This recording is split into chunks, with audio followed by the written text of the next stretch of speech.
आज तो पूरी वहाँ से जाएगी ना। हाँ हाँ वहाँ से लेनी पड़ेगी। मूवी पास में आ जाओ।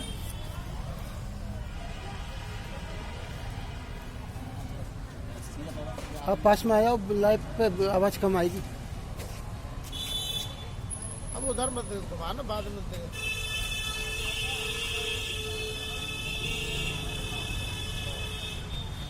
आज 26 जनवरी है, गणतंत्र दिवस है। भारत के संविधान को लागू हुए आज 71 वर्ष पूरे हो गए हैं। 72वां गणतंत्र दिवस संपूर्ण भारत के लोग आज मना रहे हैं। लोग बाबा साहब के प्रति कृतज्ञता जाहिर कर रहे हैं, उनके प्रति सम्मान जाहिर कर रहे हैं। हम लोगों ने भी आज बाबा साहब को माल्यार्पण किया है, पुष्प अर्पित किए हैं और बाबा साहब के प्रति अपनी कृतज्ञता व्यक्त की है। और बाबा साहब का 26 जनवरी के दिन हम लोगों ने फूल मालाओं से आदर सम्मान अपनी भावनाओं से किया है। लेकिन 71 वर्ष हो गए हैं। ये पूरी देश और दुनिया के लोग जानते हैं कि भारत के संविधान को बनाने में बाबा साहब ने कोई कसर नहीं छोड़ी। जितनी उनमें क्षमता थी उससे बेहतर संविधान उन्होंने बनाने की पूरी कोशिश की और ऐसा संविधान उन्होंने दिया, दुनिया में ऐसा संविधान नहीं है।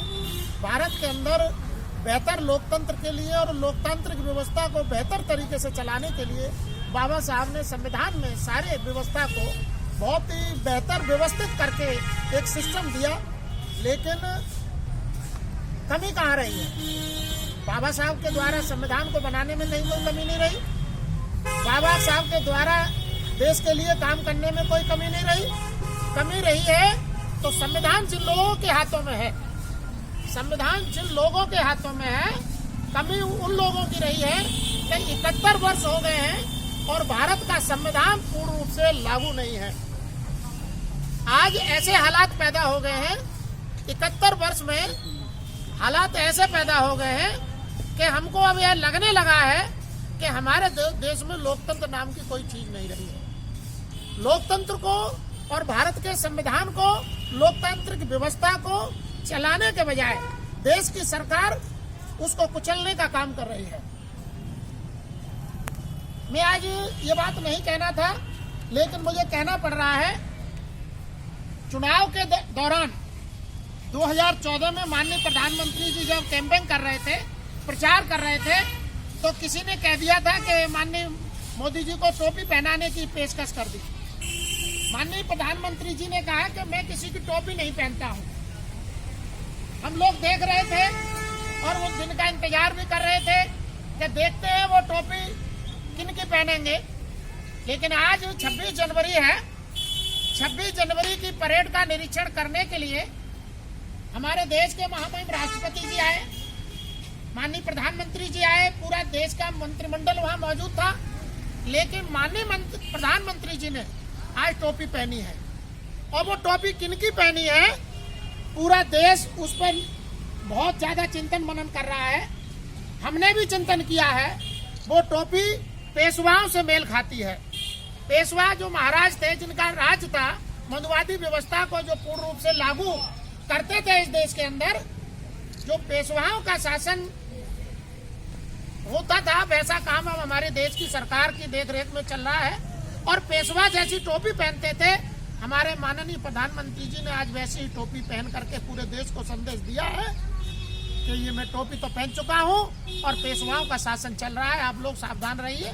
और पेशवाओं ने जैसे व्यवहार आपके साथ किया है, वैसा ही व्यवहार अब हो रहा है और वैसा ही व्यवहार अब आप लोगों के साथ होना है। आप लोग तैयार हो जाइए, ऐसा मुझे आज आभास हुआ।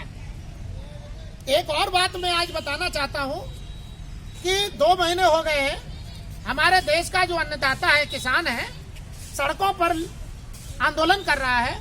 3 जो कानून किसानों के भलाई के नाम पर बनाए गए हैं और किसानों को कुचलने का जो कुचक्र रचा गया है, षड्यंत्र किया गया है, उस षड्यंत्र से वो लोग वाकिफ हो गए हैं।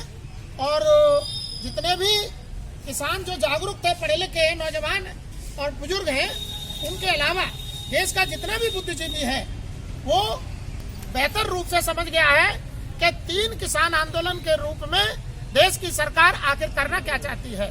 सामंतवादी व्यवस्था को, पूंजीवादी व्यवस्था को किस तरीके से देश पर लागू करना चाहती है, किस तरीके से इस देश के ऊपर जबरदस्ती थोप